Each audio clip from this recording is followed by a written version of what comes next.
আসসালামু আলাইকুম। কেমন আছেন সবাই? এই গরমের ভিতরে সবাই অনেক কিছু রান্না করে খাচ্ছে, কিন্তু আমি রান্না করেছি কচুর শাক। কচুর শাকটা আমার খুব পছন্দের একটা শাক। বাড়িতে যখনই যাই তখনই এই শাকটা খুঁজে নিয়ে আসি।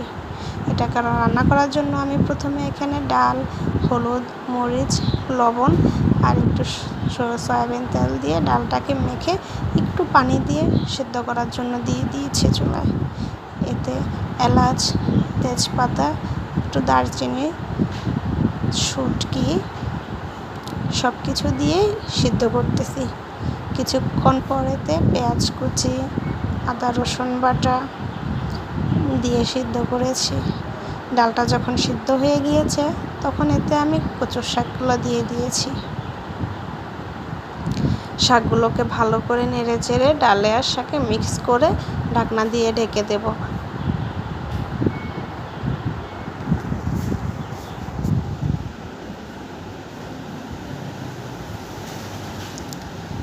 ঢাকনা উঠিয়ে দেখছি শাকগুলো নরম হয়েছে কিনা, ভালো করে গলে গেছে কিনা।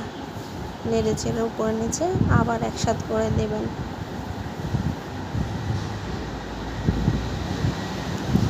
শাকটা যখন এরকমটা হয়ে যাবে তখন আমাদের নোয়াখালী ভাষায় এটাকে ঘুটুনি বলে। ঘুটুনি দিয়ে একটু ঘুটে নেবেন, ভালো করে নরম করে নিলে এটাকে ডালগুলো আবার একদম আবাটা করে নেবেন, যেন গলা না ধরে। তার জন্য আমি এতে দিয়ে দিয়েছি একটু লেবুর রস, কারণ কচুর শাক অনেক সময় মানুষের গলা চুলকায়। লেবুর রস দিলে গলাটা চুলকাবে না।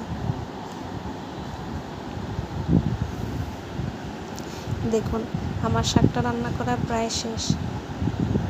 শাকটাকে একদম শুকনো শুকনো করে রান্না করেছি, এতে কোনো পানি যেন না থাকে সেরকম করে। এবার এটাকে নামিয়ে আমি এক পাশে রেখে দেব।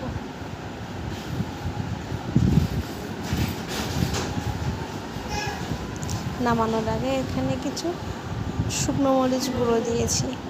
শুকনো মরিচ গুঁড়ো দিলে একটু খাওয়াটাতে আলাদা একটা গন্ধ আসে। এবার তেলে রসুন গরম করে বাগার দিব শাকে।